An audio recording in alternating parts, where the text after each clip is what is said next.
أعوذ بالله من الشيطان الرجيم بسم الله الرحمن الرحيم الحمد لله رب العالمين وصلاة وسلام على سيدنا محمد وعلى آله وصحبه أجمعين والسلام عليكم ورحمة الله وبركاته. Frères et sœurs, assalamu alaikum wa rahmatullahi wa barakatuh. J'espère que vous allez tous et toutes bien en ce milieu d'après-midi de ce jour de jeudi 4 janvier de l'année 2018. Il est précisément 16h21. Alors frères et sœurs, cette petite vidéo dans laquelle nous allons nous intéresser à un ouvrage, ma foi, tout à fait intéressant, qui a pour titre « Les 6 grands imams », dont l'auteur est Mustapha Brahami. Les 6 grands imams, Abu Hanifa, Malik, Zaïd, Ja'far, Shafi'i et Ahmed, rahimahullah, évolution historique de la jurisprudence islamique. Donc, c'est un ouvrage aux éditions de Tawhid, qui est tout à fait intéressant, et j'aimerais attirer votre attention sur un certain nombre de textes figurant dans cet ouvrage. Alors, cette vidéo supporte le titre de savoir, est-ce que, finalement, Bourvil n'était pas lui aussi chiite? Parce que je commence réellement à me poser des questions, j'avais espéré que cette médiocrité qui est de taxer tous ceux et celles qui ne vont pas dans le sens non pas la position de Ahl Sunnah wa Jama'a, qui Dieu merci est beaucoup plus nuancée, mais dans le sens de ce courant de pensée qui est néo-wahhabite, néo-salafiste, pro-Ibn Taymiyyah, etc., etc., à la limite des nawasib, quoi. On se pose vraiment des questions parfois. J'avais espéré que c'était quelque chose de tout à fait récent, que c'était finalement une espèce d'union qui fait des étincelles, à savoir le maghrébin et son adoption de la question du courant de pensée pseudo-wahhabite, pseudo-salafiste, qui finalement est à la cause de ce comportement pour le moins répugnant, abject, médiocre, finalement sans absolument aucun intérêt pour l'humanité, c'est le moins que je puisse dire. Et à la lecture de cet ouvrage, je me rends compte que non, que l'accusation qui permet d'handicaper tous ceux et celles qui ne vont pas dans le sens de ce courant de pensée, d'ailleurs qui s'exprime de façon tout à fait clairement par rapport au Tarawih, on se rendra compte que si on se tourne vers l'imam Shafi'i, dans entre autres les livres de Fiqh al-Hawi, que celui-ci a une position beaucoup plus nuancée lorsqu'il dit qu'il préfère la prière seule.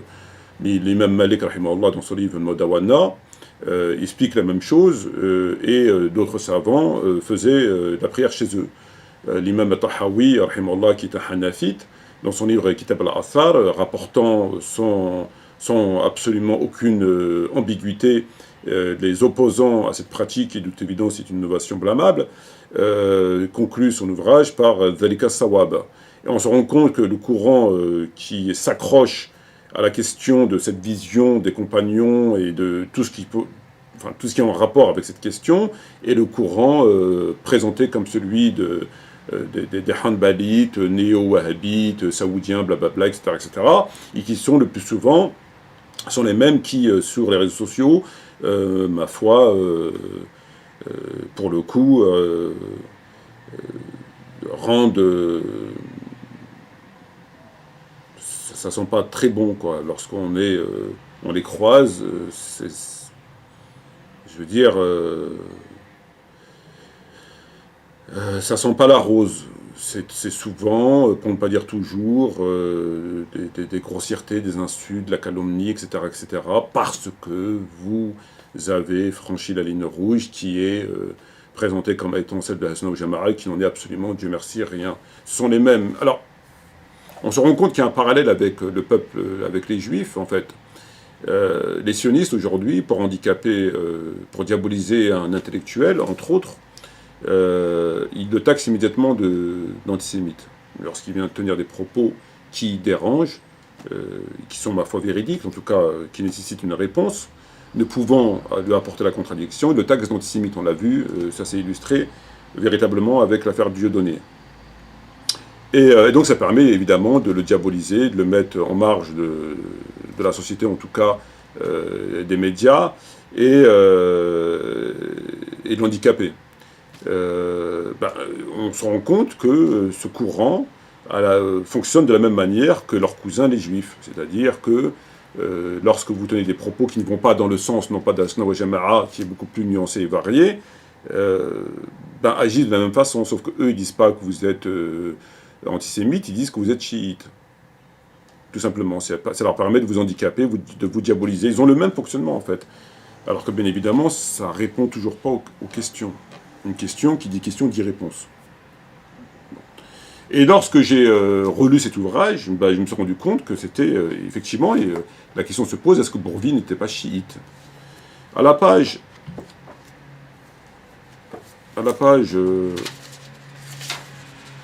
115, lorsque l'imam Shafi'i fut arrêté à Bagdad car suspecté d'être chiite. El-Shaybani le défendit, obtint sa libération. Dès lors, il prit le jeune imam sous sa protection et ce dernier décida de rester auprès de lui pour étudier. Bon, l'imam Shafi'i taxé de chiite. Qu'avait-il fait, qu'avait-il dit? Lorsqu'on va à la page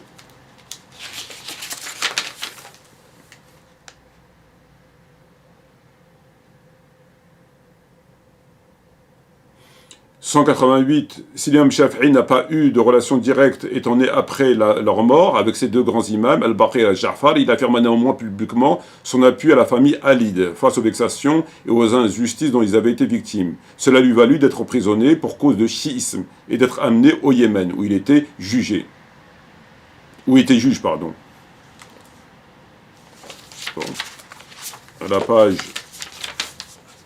202, si Bukhari n'a pas compilé dans son Sahih de hadiths rapportés par Ja'far et son père Mohammed al-Baqir, il en fut compilé dans ses autres ouvrages, notamment dans son livre Al-Adab al-Mufrad. Il payait à son amour déclaré pour la famille Ali, puisque le pouvoir abbaside l'emprisonna, il fut taxé de chiisme. Bukhari chiite. Et enfin un dernier. Les Hanbalites s'opposèrent souvent à lui c'est l'imam Tabari, rahimahullah. Violemment, il se plaisait à l'isoler des gens, car il était persuadé qu'il était chiite, ce qui n'était pas le cas. Ibn Kathir témoigne, au contraire, c'était l'un des grands imams de l'islam, par sa science, sa pratique du Coran et de la sunna du prophétique. Mais les Hanbalites avaient pris comptant cette accusation de chiisme portée par son rival Daoud, le textualiste qui l'accusait de beaucoup de choses, dont entre autres le chiisme. Alors, sans parler de Nisaï, de tant d'autres, Bukhari chiite, Shafi'i chiite, Tabari chiite, puis d'autres, Nisaï, puis tant d'autres qui ont été emprisonnés, torturés, parfois tués. On se demande si Bourvil, finalement, n'est pas aussi chiite. C'est une question. Si Bourvil n'est pas chiite. Donc on se rend compte ici que c'est quelque chose qui, je pensais, en fait, j'espérais que c'était récent, c'était l'œuvre de racaille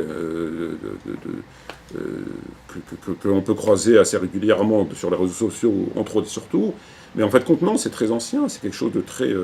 En fait, ils prennent des uns des autres, quoi, en fait. On se rend compte qu'il y a toujours des échanges de dispositifs entre les juifs et eux, notamment lorsque le Coran reproche aux juifs de cacher sciemment des versets, etc., d'ordonner le bien aux juifs et de ne pas, etc., dans le Baqara, entre autres. Et ils font la même chose dans les mosquées, ces imams, qui cachent tous ces versets que l'on connaît.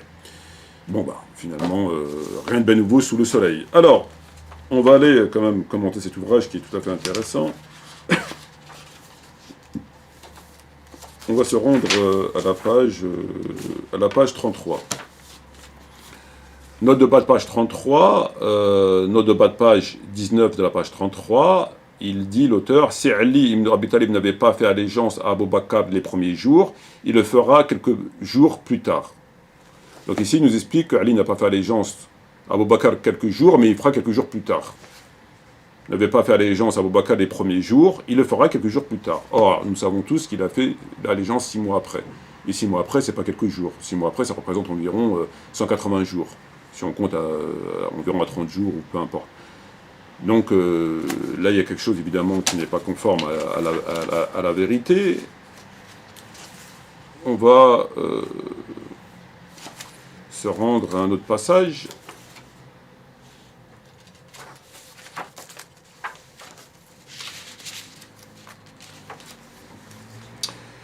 La problématique du hadith ahad chez l'imam Malik. S'il y a la moindre contradiction entre un texte ou un principe coranique fondamental et un hadith ahad, il cherchait le moyen de concilier les deux textes. Mais s'il ne parvenait pas, alors il priorisait le texte coranique et considérait le hadith comme non authentique. L'exemple bien connu est celui du hadith qui dit « Si un chien lèche ou mange dans une assiette, lavez-le à 7 reprises, dont une avec la terre », rapporté par Muslim. Pour Malik, cette parole attribuée au prophète est en contradiction avec le verset coranique suivant. Vous sont permises les bêtes, les bonnes nourritures, ainsi que les captures, les carnasiers, que vous avez dressés en leur apprenant ce que Dieu vous a appris. Mangez donc de ce qu'elles capturent pour vous et prononcez dessus le nom de Dieu et craignez Allah. Sourate 5, verset 4. Malik dit, comment peut-on constater que Dieu a rendu licite ce que l'homme chasse avec son chien et pourtant le considérer comme impur? Donc en fait ici, l'imam Malik rejette un hadith rapporté par par Muslim, et je crois qu'il est dans le Bukhari aussi, et donc il dit que ce hadith est faux. Pourquoi? Parce que c'est en contradiction avec le Coran, puisqu'on chasse avec le chien, et donc on ne peut pas considérer le chien comme impur, puisque d'un côté on nous demande de laver 7 fois et une autre fois avec du sable, on dirait du savon aujourd'hui, hein, avec du... et alors qu'on chasse avec le chien. Donc pour l'imam Malik, rahimahullah, c'est en contradiction qu'il rejette ce hadith. Malik dit, comment peut-on constater que Dieu a rendu licite ce que l'homme chasse avec son chien et pourtant le considérer comme impur? Donc on constate ici que l'imam Malik ne s'embarrasse pas avec la question de Bukhari et de Muslim. Alors même si, évidemment, certains sont pressants de dire comment peut-il contester Bukhari et Muslim alors qu'il est antérieur, il conteste par voie de texte. C'est-à-dire qu'il remet en question des hadiths qui sont rapportés par Bukhari et par Muslim. Ça éviterait de faire des vidéos au montage. Et donc, sans absolument aucune retenue, il conteste Bukhari et Muslim, hein, comme on l'a vu par rapport à Shawwal, ça n'existe pas pour lui. Hein, rapporté par Muslim, ça n'existe pas. Et là, il vous dit ce hadith, il est faux. Parce qu'il est en contradiction avec le Coran, et que le chien n'est pas... on ne peut pas dire que le chien est impur, et d'un côté, il est impur, de l'autre côté, alors qu'on chasse avec lui, qu'on mange, que lui, il a attrapé, etc. Bon. Ça vaut ce que ça vaut. Ben, on fera une parenthèse justement sur le chien impur, hein, parce qu'ici il serait vraisemblablement impur, et puis ici dans Bukhari tome 3, page 688 ou 343, un texte rapporté par Anas ibn Malik, rahimahullah, radiyallahu anhu, qui nous dit que le prophète alayhi salam a interdit la viande d'âne, et un héros avec un E, H-E, a dit, se mit à crier, Allah et son messager vous interdisent la viande de l'âne, c'est une impureté, riche, une impureté. Inna Allah wa rasulahu yanhanakum an luhum humur fa innaha ris. C'est une impureté. Alors, le chien impur, l'âne impur. Mais le plus intéressant ici, c'est de constater que il rejette le hadith tout simplement. Hein. Il ne s'embarrasse pas, c'est en contradiction avec le Coran, il le rejette. Hein. On va discuter pendant 107 ans. Hein. Bon. Peut-être qu'il faudrait aussi le taxer d'égaré ou de chiite. Oui, parce que rejeter un hadith fait de vous un chiite. Ah, et ça aussi, c'est peut-être une chiite aussi. Pour Popeye, c'était peut-être un chiite aussi. Tant qu'il ne taxe pas Allah de chiite, ça va. Il faut être tolérant. Bon, bref, on va continuer donc l'analyse de cet ouvrage. Alors, donc ça, on a vu.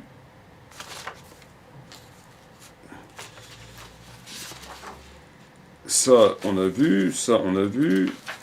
Ça, on vient de voir. Ça, on a vu. Ça, c'est plié, on a vu. Ça, c'est quoi? Ça, c'est bon, c'est pas la peine de citer. C'est un film d'horreur, c'est pas la peine de citer. Alors là, autre erreur de la part de l'auteur. Cette conception appelait, bien entendu, plusieurs remarques fondamentales. Aucune source sunnite, même fiable, ne mentionne le choix d'Ali comme successeur du prophète. Les discussions laborieuses qui ont eu lieu à l'élection d'Abou Bakr sont bien connues. Si un choix prophétique avait été émis, les compagnons l'auraient soulevé, il y aurait obéi. Ce qui est vrai et faux à la fois. Comment une infaillibilité ou impeccabilité peut-elle être revendiquée par un être humain, fut-il le plus savant et le plus pieux? Elle n'est l'attribut que de Dieu, de son messager, et ce dernier ne l'est que dans la fonction du transmetteur de renseignements, des enseignements divins. Tous les êtres humains sont faillibles, ce qui est entièrement raison. Pourquoi l'imama serait-il héréditaire, et plus pourquoi dans la seule lignée de Hussein, et non pas de celle de Hassan? Au nom de quelle source cette lignée, Hassan n'aurait pas eu les mêmes avantages que celle de Hussein? Les 4 califes bien guidés n'ont jamais légué le pouvoir à leurs proches. En outre, les savants n'ont pas toujours eu la progéniture aussi savante qu'eux. En quoi l'hérédité conférerait-elle des droits et des pouvoirs que des dispositions et capacités? Bon, il a entièrement raison sur ce qu'il dit, effectivement. Donc il critique la pensée chiite, donc sur le fait qui dit que Ali n'a pas été désigné et que si ça aurait été le cas, le compagnon l'aurait respecté, ce qui est vrai et faux. On a quand même lu le texte du jour du jeudi, qui de toute évidence va dans ce sens. L'infaillibilité, évidemment, il a raison, il n'y a pas d'infaillibilité à part Allah et son messager concernant la transmission, donc il a entièrement raison, et la question de l'imama, il a entièrement raison à mon sens. Et il conclut par ces mots, pourquoi se restreindre à 12 imams et pas plus ou moins? D'où vient cette restriction? Alors il s'interroge pourquoi les chiites se réfèrent à 12 imams, pourquoi pas plus, pas moins? Parce qu'il y a le hadith rapporté par Bukhari et Muslim qui dit le monde ne disparaîtra pas, l'islam ne disparaîtra pas avant qu'il y ait eu 12 califes, imams, émirs, etc. Donc il se réfère aussi à cela, 12. Voilà. Donc s'il y a un chiffre 12, ça vient aussi de là. Donc cette question n'a pas de lieu d'être si on a une maîtrise de Bukhari et de Muslim. Alors bien sûr, il ne précise pas comme l'explication nommément des chiites, mais ça va dans le même sens. Hein. Et le prophète, il n'a pas dit 13, il n'a pas dit 8, il a dit 12. Ne disparaîtra pas l'islam tant qu'il n'y aura pas eu les 12. Après, chacun, il va de son coup d'harmonica. Mais on ne peut pas venir nous expliquer que d'où vient le chiffre 12 comme s'il était tombé du ciel. Chose que fait l'auteur. Alors, on poursuit. Alors là, bon, moi je prends ça comme une blague. Chez les sunnites, lorsqu'il y a l'ombre d'un doute concernant la faillibilité d'une personne, cette dernière est écartée systématiquement. Des rapporteurs de hadiths et autres avis juridiques ne l'est scientifiquement plus digne de confiance. Alors chez les sunnites, lorsqu'il y a l'ombre d'un doute concernant la faillibilité d'une personne, cette dernière est écartée systématiquement des rapporteurs de hadiths et autres avis juridiques. Elle n'est scientifiquement plus digne de confiance. Là c'est une plaisanterie, hein. Moi je prends ça comme une plaisanterie. Ben, il nous explique ici que lorsqu'il y a un doute sur une personne, on ne prend plus de lui. Bon. Alors qu'il vient nous expliquer à la page 52 de son ouvrage, le calife alors choisi va être élu, va être désigné par héritage lorsque Muawiyah décida d'introniser son fils Yazid dans le moins que l'on puisse dire, et qui n'était pas connu pour sa piété, et pour un savoir quelconque, encore moins pour un comportement exemplaire. Le califat va glisser politiquement pour devenir une monarchie. Alors d'un côté, il va nous expliquer que lorsqu'il y a un doute sur un personnage, le moindre doute, on ne prend plus de lui, ni de hadith, ni d'avis juridique. L'autre côté, il va nous expliquer qu'il a imposé son fils, pour ne pas aller au-delà, évidemment, en raison de son ouvrage, qu'il a imposé son fils, qui n'était pas un exemple de piété, ce qui veut dire ce que ça veut dire, et qui, par ailleurs, a fait glisser le califat à la monarchie, enfin, etc. Mais en même temps, nous explique qu'il ne prépare, alors qu'il nous rapporte le hadith de Muawiyah. Bon.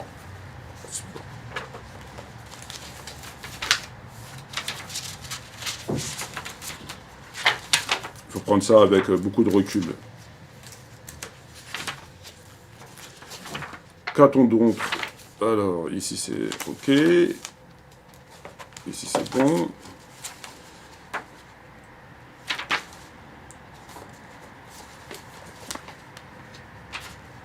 Ben, grosso modo, voilà ce qu'on pouvait dire de cet ouvrage.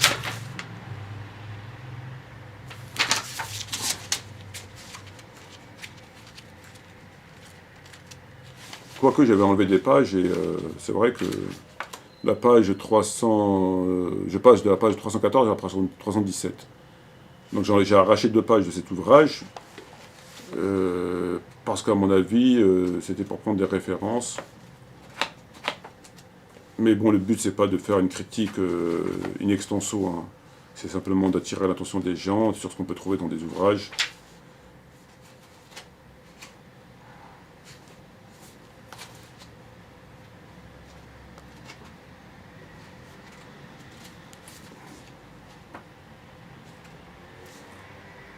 Bon, voilà.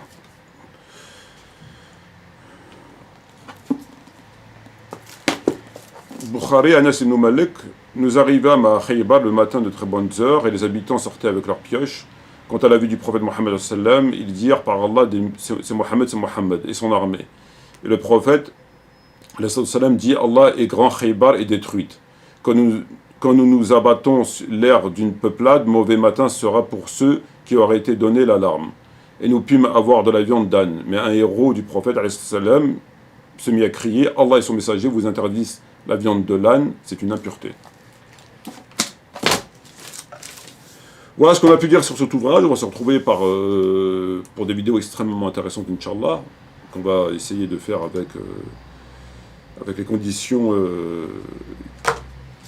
dont je reviendrai plus tard, Inch'Allah. Et puis on évoquera la question très intéressante concernant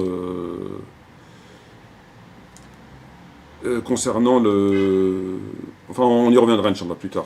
On va pas... Donc voilà, sur ce, je vous dis à bientôt, Inch'Allah. Shukran jazilan wa salam alaikum wa rahmatullahi wa barakatuh. Et à bientôt, Inch'Allah.